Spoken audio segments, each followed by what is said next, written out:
जय जगन्नाथ।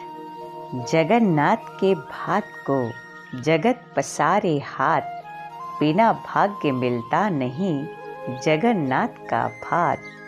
जय हो अनाथों के नाथ जगन्नाथ। श्रीमद् भगवत गीता में स्वयं योगेश्वर भगवान श्री कृष्ण ने कहा है कि भक्त जिस भी रूप में, जिस भाव में मुझे देखना चाहता है, मैं उस भक्त की इच्छा को उसी रूप में पूर्ण करता हूँ। साकार रूप से प्रकट होकर मैं भक्त को उसी रूप में दर्शन देता हूँ। इसका प्रत्यक्ष प्रमाण तुलसीदास जी जब श्री जगन्नाथपुरी जी दर्शन के लिए गए थे, उस कथा से हमें मिलता है। आइए श्रवण करते हैं बड़ा ही सुंदर प्रेरक प्रसंग। एक बार तुलसीदास जी महाराज को किसी ने बताया कि जगन्नाथ जी में तो साक्षात भगवान ही दर्शन देते हैं। बस फिर क्या था, सुनकर तुलसीदास जी महाराज तो बहुत ही प्रसन्न हुए और अपने इष्ट देव का दर्शन करने श्री जगन्नाथपुरी को चल दिए।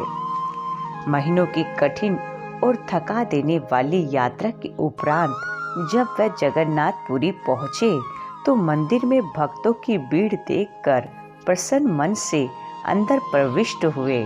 जगन्नाथ जी का दर्शन करते ही उन्हें बड़ा धक्का सा लगा। वह निराश हो गए और विचार किया कि यह हस्तपाद विहीन देव हमारे जगत में सबसे सुंदर नेत्रों को सुख देने वाले मेरे इष्ट श्री राम नहीं हो सकते। इस प्रकार दुखी मन से बाहर निकलकर दूर एक वृक्ष के तले बैठ गए। सोचा कि इतनी दूर आना व्यर्थ हो गया। क्या गोलाकार नेत्रों वाला हस्तपाद विहीन देव मेरा राम हो सकता है? कदापि नहीं। रात्रि हो गई। थके मांदे, भूखे प्यासे तुलसी का अंग टूट रहा था। अचानक एक आहट हुई। वे ध्यान से सुनने लगे। अरे बाबा, तुलसीदास कौन है? एक बालक हाथों में थाली लिए पुकार रहा था। तुलसीदास ने सोचा, साथ आए लोगों में से शायद किसी ने पुजारियों को बता दिया होगा कि तुलसीदास जी भी दर्शन करने को आए हैं, इसलिए उन्होंने प्रसाद भेज दिया होगा। तुलसीदास उठते हुए बोले, हाँ भाई, मैं ही हूँ तुलसीदास। बालक ने कहा, अरे आप यहाँ हैं, मैं बड़ी देर से आपको खोज रहा हूँ। बालक ने कहा, लीजिए, जगन्नाथ जी ने आपके लिए प्रसाद भेजा है। तुलसीदास बोले, भैया कृपा करके इसे वापस ले जाओ। बालक ने कहा, आश्चर्य की बात है, जगन्नाथ का भात जगत पसारे हाथ और वह भी स्वयं महाप्रभु ने भेजा और आप अस्वीकार कर रहे हैं। कारण? तुलसीदास जी बोले, अरे भाई, मैं बिना अपने इष्ट को भोग लगाए कुछ ग्रहण नहीं करता। फिर यह जगन्नाथ का झूठा प्रसाद जिसे मैं अपने इष्ट को समर्पित ना कर सकूं, यह मेरे किस काम का?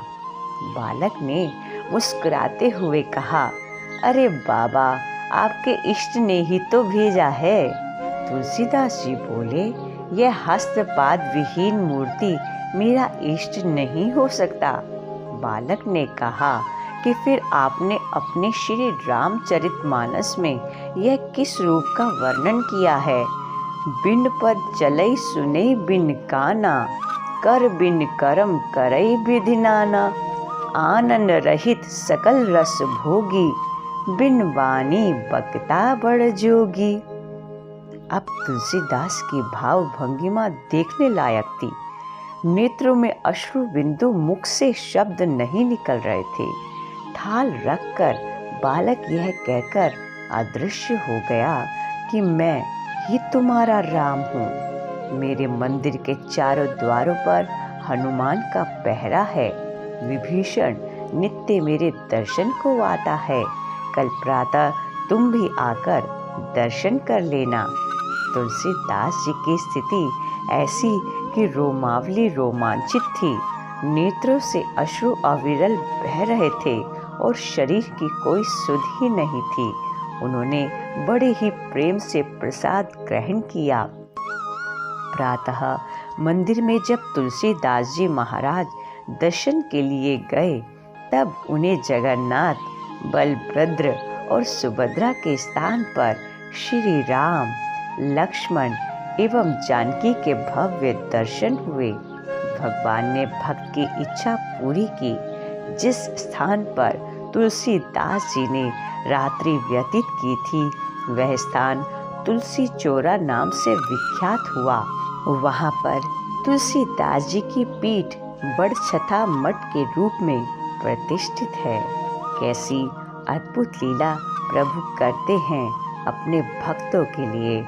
स्वयं अपना रूप उसी रूप में दर्शन दिया जिस रूप में भक्त के हृदय में पुकार थी। बोलिए भक्त वत्सल भगवान की जय।